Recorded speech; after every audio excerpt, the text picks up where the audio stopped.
ನಮಸ್ಕಾರ. ಆಹಾರ, ಆರೋಗ್ಯ, ಅಧ್ಯಾತ್ಮ ಈ ಸಂಸ್ಕಾರದ ಬೆಳಕಿಗೆ ತಮ್ಮೆಲ್ಲರಿಗೂ ಸ್ವಾಗತ, ಸುಸ್ವಾಗತ. ಇವತ್ತು ನಮ್ಮೊಂದಿಗೆ ಇದ್ದಾರೆ ಡಾಕ್ಟರ್ ಪರಿಮಳ ದೇವಿಯವರು. ಪರಿಮಳ ದೇವಿಯವರು ಅತ್ಯಂತ ಸುಪ್ರಸಿದ್ಧ ಪ್ರಸೂತಿ ತಜ್ಞರು ಮತ್ತೆ ಸ್ತ್ರೀರೋಗ ತಜ್ಞರು, ಮೇಲಾಗಿ ರೋಬೋಟಿಕ್ ಸರ್ಜನ್ ಕೂಡ. ಅವರು ಯಾವಾಗಲೂ ಹೊಸದಾಗಿ ನೋಡಕ್ ಹೋಗ್ತಾರೆ.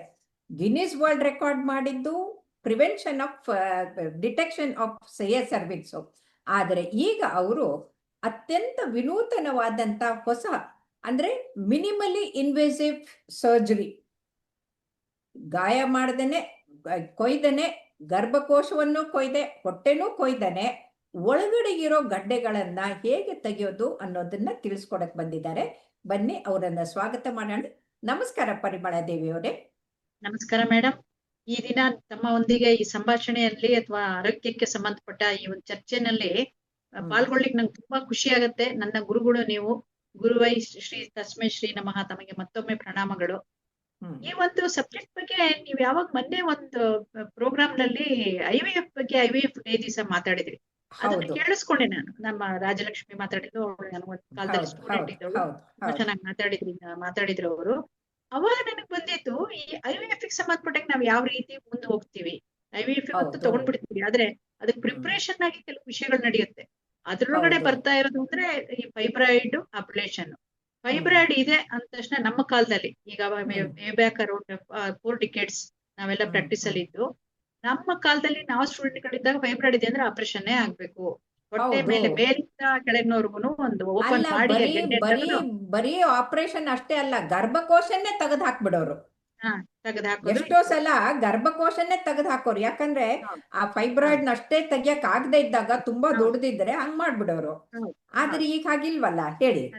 ಕ್ರಮೇಣ ನಂತರ ಏನಾಯ್ತು ಅಂತಂದ್ರೆ ಫೈಬ್ರಾಯ್ಡ್ ಗಳು ಇತ್ತು ಅಂತಂದ್ರೆ ಲ್ಯಾಪ್ರೋಸ್ಕೋಪಿ ಬಂತು. ಮಿನಿಮಲ್ ಆಕ್ಸೆಸ್ ಸರ್ಜರಿ ಅಂದ್ರೆ ಸಣ್ಣ ರಂಧ್ರದಿಂದ ಲ್ಯಾಪ್ರೋಸ್ಕೋಪ್ ನ ಒಳಗಡೆ ತೂರಿಸ್ಬಿಟ್ಟು ಅದನ್ನ ಇದನ್ ಮಾಡಿ ಆಮೇಲೆ ಪುಡಿ ಮಾಡಿ ತೆಗೆಯೋದು. ಇದೆಲ್ಲ ಕೆಲವು ಸಿದ್ಧಾಂತಗಳು ಬರ್ತಾ ಡೆವಲಪ್ಮೆಂಟ್ ಅಲ್ಲಿ ಟೆಕ್ನಾಲಜಿಕಲಿ ಮುಂದೆ ಹೋಗ್ತಾ ಇದೆ. ಇವಾಗ ಏನೇ ಆದ್ರೂ ನಾವು ಒಂದು ಅಲ್ಲಿ ಸ್ಕಾರ್ ಮಾಡಿ ಓಪನ್ ಮಾಡಿ ಯುಟ್ರಸ್ ಮೇಲೆ, ಗರ್ಭಕೋಶದ ಮೇಲೆ ಇಲ್ಲೊಂದು ಇದೆ ಅಂದ್ರೆ ನಾವು ಎಷ್ಟೇ ಕೊಳವೆಯಿಂದ ಮಾಡ್ಲಿ ಏನೇ ಮಾಡ್ಲಿ ಅಲ್ಲಿ ಸ್ಕಾರ್ ಮಾಡಿ ಅದನ್ನ ತಕೊಂಡಾಗ ಅಲ್ಲಿ ಒಂದ್ ಸ್ವಲ್ಪ ಪೊಳ್ಳುತನ ಬರುತ್ತೆ. ಯುಟ್ರಸ್ ಸ್ವಲ್ಪ ವೀಕ್ ಆಗುತ್ತೆ. ಅದ್ರ ಮುಂದೆ ಅವ್ರು ಪ್ರೆಗ್ನೆನ್ಸಿ ಕ್ಯಾರಿ ಮಾಡ್ಬೇಕು. ಅವಾಗ ನಾವು ಯುಟ್ರಸ್ ನ ವೀಕ್ ಮಾಡಿದ್ರೆ ಅದಕ್ಕೊಂದು ಕಷ್ಟ. ಯಾಕಂದ್ರೆ ಅದು ಪ್ರೆಗ್ನೆನ್ಸಿನ ಅದ್ರ ಭಾರನ ಸೊ ಇದು ಒಂದು ಟೆಕ್ನಾಲಜಿಕಲಿ ಅಡ್ವಾನ್ಸಸ್ ಹೇಗ್ ಆಗ್ತಾ ಇದೆಯೋ ಇವಾಗ ಬಂದಿರೋ ಒಂದು ಮೆಥಡ್ ಅಂದ್ರೆ ಒಂದು ಹೇಳ್ಬೋದು ಒಂದು ವರ್ಷದಿಂದನೇ ಇದೆ. ಆದ್ರೆ ಇನ್ನೂ ಅದು ಒಂದು ತುಂಬಾ ಪ್ರಿಮಿಟಿವ್ ಸ್ಟೇಜ್ ಅಲ್ಲಿ ನಾವು ಇಷ್ಟು ಉಪಯೋಗಿಸ್ತಾ ಇದ್ದೀವಿ. ಬಟ್ ಕೆಲವು ಅಡ್ವಾಂಟೇಜ್ಗಳು ಇದೆ. ಅಲ್ಲಿ ಏನ್ ಮಾಡ್ತೀವಿ ಅಂದ್ರೆ ನಾವು ಒಂದು ಅದ್ರದ್ದು ಏನು ಅಂತಂದ್ರೆ ಒಂದು ಕೆನುಲಾ ತರ ಇರುತ್ತೆ, ಅದಕ್ಕೆ ಒಂದು ಟ್ಯೂಬ್ ತರ ಇರುತ್ತೆ. ನಾವು ಸ್ಕ್ಯಾನಿಂಗ್ ಮಾಡ್ಕೊಂಡು ನೋಡ್ತಾ ಹೋಗ್ತೀವಿ. ಸ್ಕ್ಯಾನಿಂಗ್ ನಲ್ಲಿ ಗೊತ್ತಾಗುತ್ತೆ. ಅಲ್ಟ್ರಾಸೌಂಡ್ ಅಂಡರ್ ಅಲ್ಲಿ ನೋಡ್ತಾ ಆಪರೇಷನ್ ಥಿಯೇಟರ್ ನಲ್ಲಿ ನಮ್ಗೆ ದೇವ್ರು ಹೆಣ್ಮಕ್ಳಿಗೆ ನ್ಯಾಚುರಲ್ ಒಂದು ಓಪನಿಂಗ್ ಅಂತಾನೆ ಕೊಟ್ಬಿಟ್ಟಿದ್ದಾನೆ, ಪ್ಯಾಸೇಜ್, ಯೋನಿ ರಂಧ್ರ. ಅದನ್ನೇ ಉಪಯೋಗಿಸ್ಕೊಂಡು ನ್ಯಾಚುರಲ್ ಆಪರೇಷನ್ಸ್ ಅಂತಾನೆ, ನ್ಯಾಚುರಲ್ ಆರಿಫೈಸ್ ಆಪರೇಷನ್ಸ್ ಇದೆಲ್ಲ. ಇವಾಗ ನ್ಯಾಚುರಲ್ ಆರಿಫೈಸ್ ಆಪರೇಷನ್ ಅಂದ್ರೆ ಇದ್ರೊಳಗಡೆಯಿಂದ ನಾವು ಒಂದು ಕೊಳವೆನ ಏನ್ ಹಾಕ್ತೀವಿ, ಅದ್ರ ಒಳಗಡೆಯಿಂದ ಕೊಳವೆ ಹೋಗಿದ್ರಿಂದ ಹೊಟ್ಟೆ ಮೇಲೆ ಕಟ್ ಮಾಡ್ಬೇಕಾಗಿಲ್ಲ, ಮಾಡ್ಬೇಕಾಗಿಲ್ಲ. ಎಲ್ಲಿದೆ ಅಂತ ಬಟ್ ಒಂದು 5 ಸೆಂಟಿಮೀಟರ್ ಒಳಗಡೆ ಚಿಕ್ಕದಿರ್ಬೇಕು. ಅದಕ್ಕೊಂದು ಕ್ರೈಟೀರಿಯಾ ಇದೆ. ದೊಡ್ಡ ಫೈಬ್ರಾಯ್ಡ್ಗೆಲ್ಲ ಇದು ಮಾಡಕ್ ಬರಲ್ಲ. ಅವಳಿಗೇನೋ ಒಂದು 3 ಸೆಂಟಿಮೀಟರ್ 4 ಸೆಂಟಿಮೀಟರ್ 1-2 ಫೈಬ್ರಾಯ್ಡ್ಗಳು ಇದ್ರೆ ಅವಾಗ ನಾವು ಹೋಗ್ಬಿಟ್ಟು ಅದಕ್ಕೇನೆ ಆ ಕೊಳವೆನ ಹಿಂಗ್ ಇದ್ ಮಾಡಿ ಅದರಿಂದ ಅಬ್ಲೇಷನ್ ಇರುತ್ತೆ. ಅದ್ರಲ್ಲಿ ಥರ್ಮಲ್ ಅಬ್ಲೇಷನ್ ಇರುತ್ತೆ, ಅಥವಾ ಅದನ್ನ ಪಲ್ಗರೇಷನ್ ಅಂತ, ಅದನ್ನ ಸುಡೋದು ಅಂತ ಹೇಳ್ತೀವಲ್ಲ, ಮೈಕ್ರೋವೇವ್ ಅಂದ್ರೆ ನಾವು ಮೈಕ್ರೋವೇವ್ ನಲ್ಲಿ ಹೆಂಗೆ ಅನ್ನ ಬಿಸಿ ಮಾಡ್ಕೊಳ್ತೀವಿ, ಇದನ್ ಮಾಡ್ಕೊಳ್ತೀವಿ. ಥರ್ಮಲ್ ಎಲೆಕ್ಟ್ರಿಕಲ್ ಎನರ್ಜಿನ ಥರ್ಮಲ್ ಇಂದ ನಾವು ಅದನ್ನ ಕಾಯಿಸ್ಬಿಟ್ಟು ಇದು ಮಾಡೋದ್ರಿಂದ 20 ನಿಮಿಷದೊಳಗೆ ನಾವು ಅದನ್ನ ತೆಗೆದು ಬಿಡ್ಬೋದು. ಹಾಗೆ ಇನ್ನೊಂದು ಫೈಬ್ರಾಯ್ಡ್ ಒಟ್ಟಿಗೆ 2 ಅಥವಾ 3 ಇದ್ರೆ ನಾವು ತೆಗಿಬಹುದು. ಅದಲ್ಲದೆ ಒಂದೊಂದ್ಸರಿ ಅಡಿನೋಮಯೋಸಿಸ್ ಅಂತ ಇರುತ್ತೆ. ಅದರಿಂದ ಬರುತ್ತೆ ಅವರಿಗೆ. ಅಡಿನೋಮಯೋಸಿಸ್ ಫೈಬ್ರಾಯ್ಡ್ ಅಂದ್ರೆ ರೌಂಡ್ ಆಗಿರೋ ಒಂದು ಗೋಲಿ ಗಾತ್ರದ ಗೆಡ್ಡೆಗಳು. ರಕ್ತ ಜಾಸ್ತಿ ಹೋಗ್ಬೋದು, ಆದ್ರೆ ಹೊಟ್ಟೆ ನೋವು ಇರಲ್ಲ. ಇದಕ್ಕೆ ಹೊಟ್ಟೆ ನೋವು ಹಂಪ್ ತರ, ಈ ರೋಡ್ ಮೇಲೆ ಹೋಗ್ತಾ ಇರ್ಬೇಕಾದ್ರೆ ಸಡನ್ಲಿ ಒಂದು ಹಂಪ್ ಬಂದ್ಬಿಡುತ್ತೆ. ಆ ತರ ಒಂದು ಹಂಪ್ ಕೂಡ ಇರುತ್ತೆ ಯುಟ್ರಸ್ ಒಳಗಡೆ. ಅದು ಬರೀ ಮಸಲ್ ಮಾತ್ರ ಗೆಡ್ಡೆಗಳು ತರ ಹಾಕೊಂಡು ಕೂತಿರುತ್ತೆ. ನಾವು ಇದು ಮಾಡಬಹುದು. ಯಾಕಂದ್ರೆ ಅಲ್ಲಿ ಅಡಿನೋಮಯೋಸಿಸ್ ಅಲ್ಲಿ ನಾವು ಆಪರೇಷನ್ ಮಾಡಿದ್ರೆ ಫೈಬ್ರಾಯ್ಡ್ ಹೆಂಗೆ ತೆಗಿಬಹುದು, ಸುಲ್ದು ತೆಗೆದ್ಬಿಡ್ಬಹುದು ನಾವು. ಅಡಿನೋಮಯೋಸಿಸ್ ಅಲ್ಲಿ ತೆಗಿಯಕ್ಕಾಗಲ್ಲ. ಸೊ ಅಂತದಕ್ಕೆಲ್ಲ ಬಂದಿರೋ ಒಂದು ಈ ಮೈಕ್ರೋ ಅಬ್ಲೇಷನ್ ಬಗ್ಗೆ ನಾವು ತಿಳಿಸಿ ಹೇಳೋಣ ಅನ್ಕೊಂಡ್ವಿ. ಯಾಕಂದ್ರೆ ಮೊದ್ಲೇ ಆದ್ರೆ ಇದಕ್ಕೆ ಅಂತಾನೆ ನಾವು ಫೈಬ್ರಾಯ್ಡ್ಗೆ ಅಂತಾನೆ ಮಾಡಿ ಆಮೇಲೆ ಅವರಿಗೆ pregnancy IVF in vitro fertilisation ಈಗಾಗಲೇ ನಾವು ಡಿಸ್ಕಸ್ ಮಾಡಿದೀವಿ. ಆ ಎಂಬ್ರಿಯೋ ಹಾಕ್ಬೇಕಾದ್ರೆ ಈ ಕ್ಯಾವಿಟಿನ ನಾವು ನಿಧಾನಕ್ಕೆ ಸಿದ್ಧಪಡಿಸ್ಕೋಬೇಕು. ಈ ಸಿದ್ಧಪಡಿಸ್ಕೊಳ್ಳಿಲ್ಲ ಅಂದ್ರೆ ಅದು ಮತ್ತೆ ಅಬಾರ್ಷನ್ಗೆ ಈಡ್ ಮಾಡುತ್ತೆ. ಕಾರಣ ಆಗತ್ತೆ. ಒಂದು ಮೈಕ್ರೋವೇವ್ ಅದು ಹೇಳೋ ಹಾಗೆ ಮೈಕ್ರೋ ಚಿಕ್ಕದಾದ ತುಂಬಾ ಒಂದು ಸೂಕ್ಷ್ಮವಾದ ವೇವ್ ಮೂಲಕ ಥರ್ಮೋ ಅಬ್ಲೇಷನ್, ಆ ಕರೆಂಟ್ ಮೂಲಕ ಅದನ್ನ ಅಬ್ಲೇಷನ್ ಮಾಡ್ತೀವಿ. ಅಬ್ಲೇಟ್ ಅಂತಂದ್ರೆ ಸುಡುವುದು ಅಂತಾನೆ ಕನ್ನಡದಲ್ಲಿ ಅರ್ಥ. ಸೊ ಇದನ್ನ ಮಾಡೋದ್ರಿಂದ ಅವ್ರಿಗೆ 2 ತಿಂಗಳು 3 ತಿಂಗಳು ಆದ್ಮೇಲೆ ತಕ್ಷಣನೇ ನಾವು ಅವರಿಗೆ ಪ್ರೆಗ್ನೆನ್ಸಿ ಆಗ್ಲಿಕ್ಕೆ ನಾವು ಅವ್ರಿಗೆ ಮತ್ತೆ ಉತ್ತೇಜನ ಕೊಡ್ಬೋದು. ಈ ಆಪರೇಷನ್ ಆಗಿದ್ರೆ ನಾವು ಮತ್ತೆ ಅವ್ರಿಗೆ 6 ತಿಂಗಳು ಅವರು ಇಬ್ರು ಗಂಡ ಹೆಂಡತಿ ಸಂಬಂಧದಲ್ಲೇ ಬರಬಾರದು, ಅವ್ರು ಹುಷಾರಾಗಿರ್ಬೇಕು, ಅದೆಲ್ಲ ಇರುತ್ತೆ. ಯಾಕಂದ್ರೆ ಈ ಫೈಬ್ರಾಯ್ಡ್ಗಳ ಗೆಡ್ಡೆಗಳು ಹೇಗಂದ್ರೆ ಒಂದು ಸರಿ ತೆಗೆದ್ರೆ ಅಲ್ಲಿ ಮುಗೀತು ಅಂತಿಲ್ಲ. ಕೆಲವು ಸಾರಿ ಒಂದು 15 ಉತ್ಪತ್ತಿ ಆಗ್ತಾ ಬರ್ಬೋದು, ಸಣ್ಣ ಪುಟ್ಟ ಬರ್ಬೋದು. ಪಾಪ ಅವ್ರು ಎಷ್ಟು ಸರಿ ಅಂತ ಬರ್ಬೇಕಾಗತ್ತೆ. ಸೊ ಈ ಇದ್ರ ಮೇಲೆ ಈ ಮೈಕ್ರೋವೇವ್ ಅಬ್ಲೇಷನ್ ಅನ್ನೋ ಒಂದು ಟ್ರೀಟ್ಮೆಂಟ್ ಇದೆ. ಕಾಸ್ಟ್ ವೈಸ್ ನಲ್ಲಿ ಸ್ವಲ್ಪ ಕಾಸ್ಟಿಗೆ ಒಳಗಾಗ್ತಾ ಇದ್ರು, ಬಟ್ ಇನ್ಶೂರೆನ್ಸ್ ಇದರ ಮೂಲಕ ಅವ್ರು ಈ ಟ್ರೀಟ್ಮೆಂಟ್ ನ ತಗೋಬಹುದು. ಹೆಚ್ಚಿನ ರೀತಿನಲ್ಲಿ ಇದಕ್ಕೆ ಒಂದು ಚಿಕಿತ್ಸೆ ಕೊಡುವಂತ ಕಾಸ್ಟ್ ಅಂತಂದ್ರೆ ತುಂಬಾ ಬೆಲೆ ಆಗತ್ತಾ ಆಪರೇಷನ್ಗೆ? ಯಾವುದೇ ಲ್ಯಾಪ್ರೋಸ್ಕೋಪಿ ಆಪರೇಷನ್ ಇದ್ದಾಗ ಯಾಕಂದ್ರೆ ಇನ್ಸ್ಟ್ರೂಮೆಂಟ್ಸ್ ಗೆ ಕಾಸ್ಟ್ ಇರುತ್ತೆ ಅಲ್ಲಿ.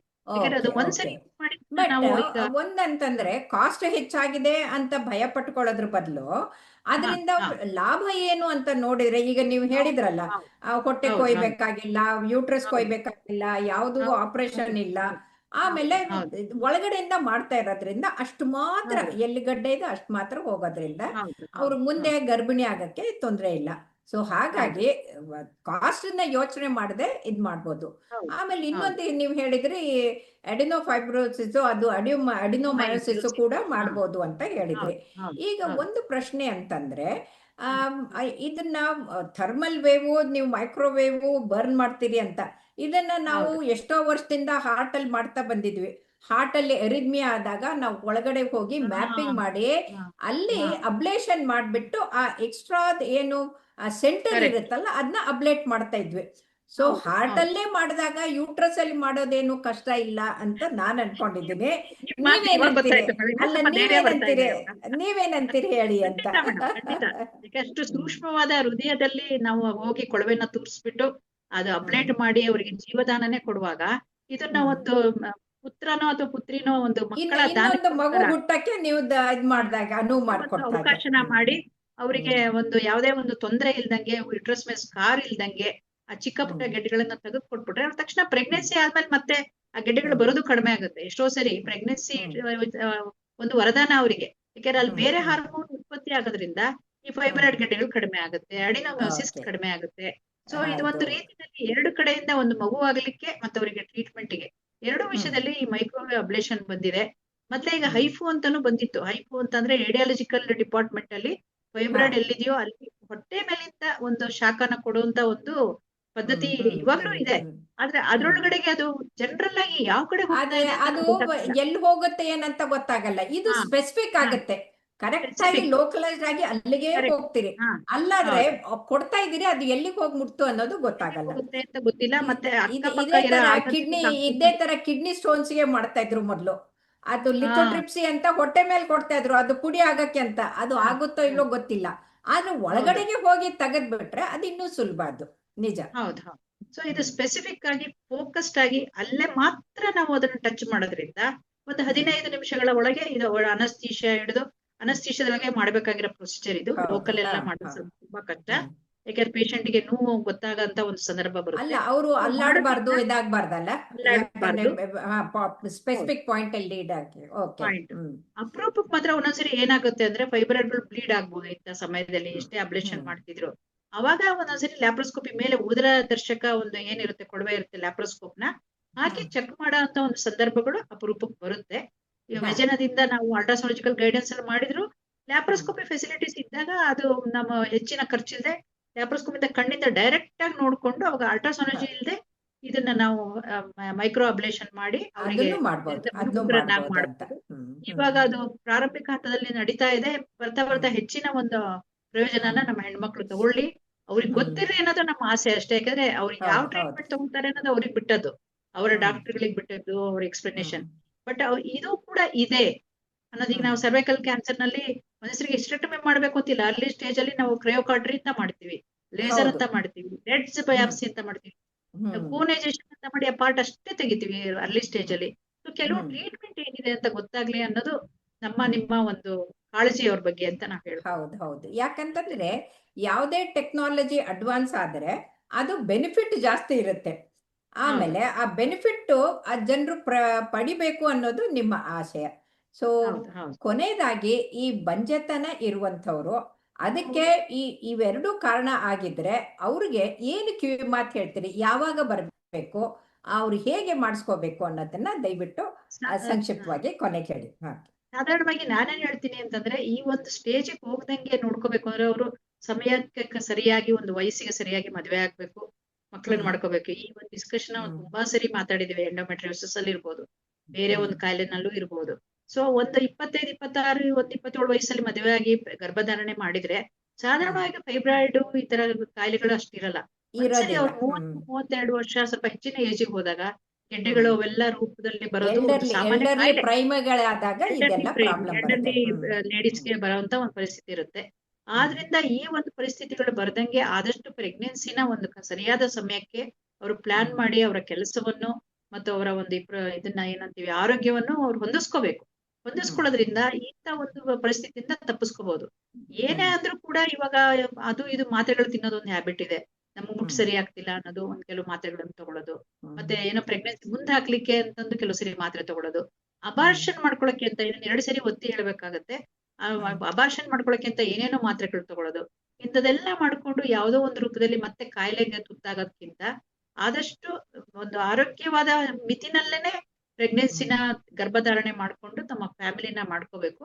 ಹೆಚ್ಚಿನ ಟೈಮ್ ನಲ್ಲಿ ಇಂಥದ್ ಕಂಡು ಬಂದಾಗ ಈ ತರ ಚಿಕಿತ್ಸೆಗಳಿಗೆ ಒಳಗಾಗ್ಬೇಕಾಗುತ್ತೆ. ಬಟ್ ಅದ್ರೊಳಗೂ ಆಧುನಿಕತೆಯಲ್ಲಿ ತುಂಬಾ ಸೂಕ್ಷ್ಮವಾದ ಟ್ರೀಟ್ಮೆಂಟ್ ಇದೆ ಅಂತ ಮಾಡಿಸ್ಕೊಳಕ್ಕೆ ಅಂತ ಮುಂದಾಗಬಾರ್ದು. ಅದ್ರ ಬಗ್ಗೆ ಕಾಳಜಿ ವಹಿಸ್ಬೇಕು ಅಂತ ಹೇಳ್ತೀನಿ. ತುಂಬಾ ಧನ್ಯವಾದಗಳು ಪರಿಮಳ ದೇವಿ ಅವರೇ. ಯಾಕಂತಂದ್ರೆ ಎಷ್ಟೋ ಜನ ಅಜ್ಞಾನಿಗಳಾಗಿ ತಮ್ಮ ತಾವೇ ಟ್ರೀಟ್ಮೆಂಟ್ ತಗೊಳಕ್ ಹೋಗ್ಬಿಟ್ಟು ಇನ್ನೂ ಕಷ್ಟಕ್ಕೆ ಸಿಕ್ಕಾಕೊಳ್ತಾರೆ. ಕಷ್ಟಕ್ಕೆ ಸಿಕ್ಕಾಕೊಂಡು ಡಾಕ್ಟರ್ ಹತ್ರ ಬಂದು ಡಾಕ್ಟರ್ಗೆ ಏನಾದ್ರೂ ಮಾಡಿ ಅಂದ್ರೆ ಅದು ಕಷ್ಟ. ಅದ್ರ ಬದಲು ಅವರು ಸಕಾಲಕ್ಕೆ ಪ್ರೆಗ್ನೆಂಟ್ ಆಗ್ಲಿ ಗರ್ಭಿಣಿ ಆಗ್ಲಿ ಅಕಸ್ಮಾತ್ ತಡವಾದ್ರೆ ಬಂದು ಗರ್ಭಧಾರಣೆ ಮೊದಲು ಅವ್ರಿಗೆ ಏನಾದ್ರೂ ತೊಂದರೆ ಇದ್ರೆ, ಹೊಟ್ಟೆ ನೋವು ಆಗ್ತಾ ಇದ್ರೆ ಅಥವಾ ಇದಾಗ್ತಾ ಇದ್ರೆ, ಬ್ಲೀಡಿಂಗ್ ಜಾಸ್ತಿ ಆಗ್ತಾ ಇದ್ರೆ ಅವ್ರು ಬಂದು ತೋರಿಸ್ಕೊಂಡು ಇಂಥ ಚಿಕಿತ್ಸೆ ಇದೆ, ಆಪರೇಷನ್ ಇಲ್ದೇನೆ ಮಿನಿಮಲ್ ಇನ್ವೇಸಿವ್ ಟ್ರೀಟ್ಮೆಂಟ್ ಇದೆ ಈ ಅಲ್ಟ್ರಾಸೌಂಡು ಅಂತಂದು ಅವ್ರಿಗೆ ಗೊತ್ತಿರಬೇಕು. ಸೊ ಈ ಮೈಕ್ರೋವೇವ್ ಅನ್ನೋದನ್ನ ಬರ್ನ್ ಮಾಡೋದು ಒಂದು ಹೊಸ ವಿಧಾನ, ಅದ್ರ ಬಗ್ಗೆ ಅವ್ರು ಅರಿತುಕೊಳ್ಬೇಕು ಅಂತ ನಿಮ್ಮ ಹೇಳ್ತಾ ಇದ್ದೀರಿ. ತುಂಬಾ ಧನ್ಯವಾದಗಳು ಪರಿಮಳ ದೇವಿ ಅವರೇ. ನಮಸ್ಕಾರ. Thank you.